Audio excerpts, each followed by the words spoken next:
नमस्कार दोस्तों, मैं हूं नम्रता माड़ी का स्वागत है आपका नॉलेज टॉपिक्स में।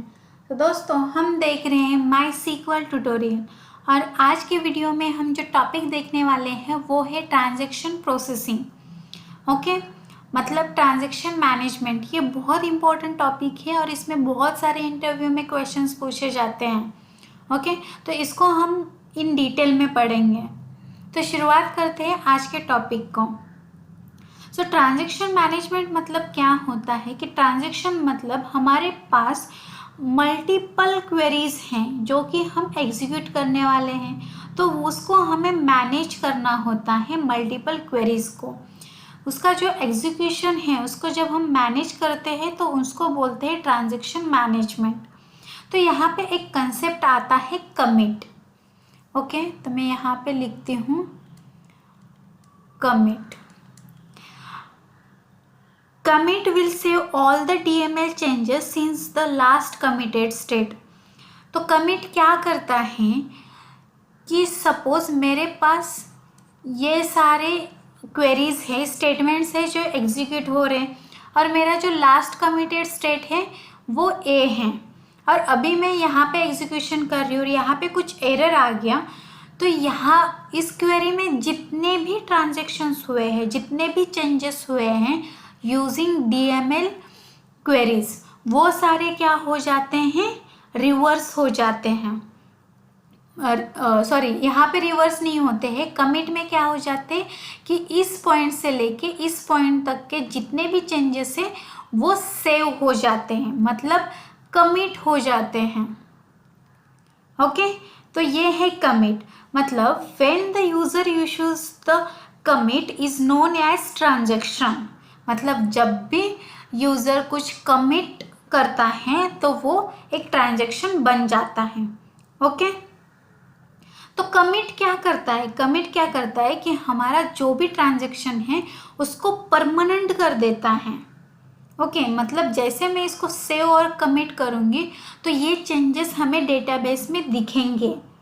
ओके, और वो परमानेंट चेंजेस हो जाएंगे। यहाँ तक के समझ में आया? Okay, so when to issue the commit depends on the logical scope of work। मतलब कितना स्कोप है उसके बेसिस पे ही हमें कमिट इशू करना है। तो कमिट इशू करने के लिए हमें सिंपल क्या लिखना है कि कमिट और सेमीकोलन। ओके, यहाँ तक के समझ में आया? अभी जैसे हमने कमिट देखा वैसे ही यहाँ पे क्या है, रोल बैक। तो रोल बैक क्या करता है? Roll back will undo all DML changes since the last committed state. जैसे हमने ये एग्जांपल देखा वैसे मैं यहाँ पे स्टेटमेंट्स लेती हूँ। ये हमारी कमिटेड स्टेट है। ओके, और अभी हम एग्जीक्यूट यहाँ पे कर रहे हैं।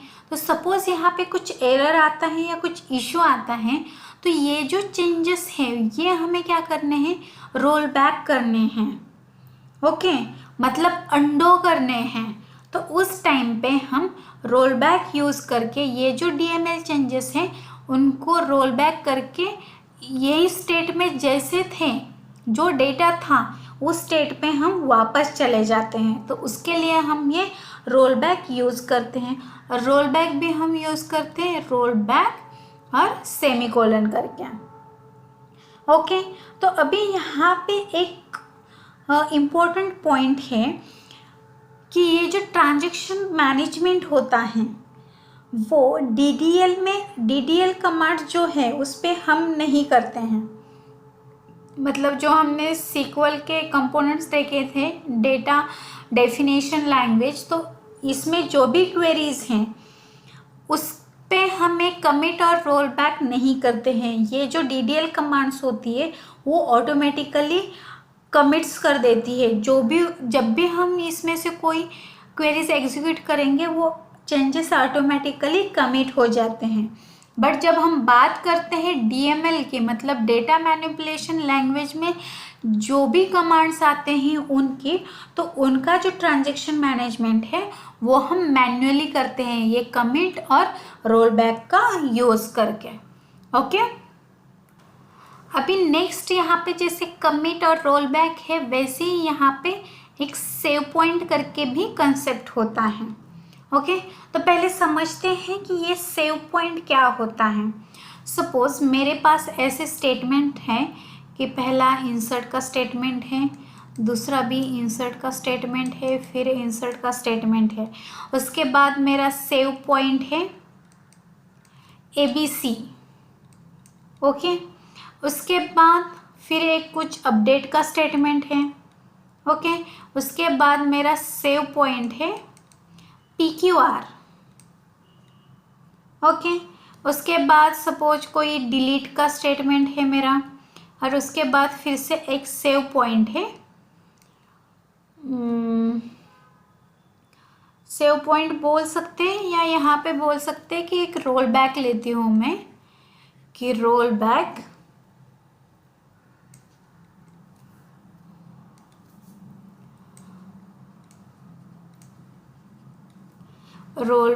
To PQR।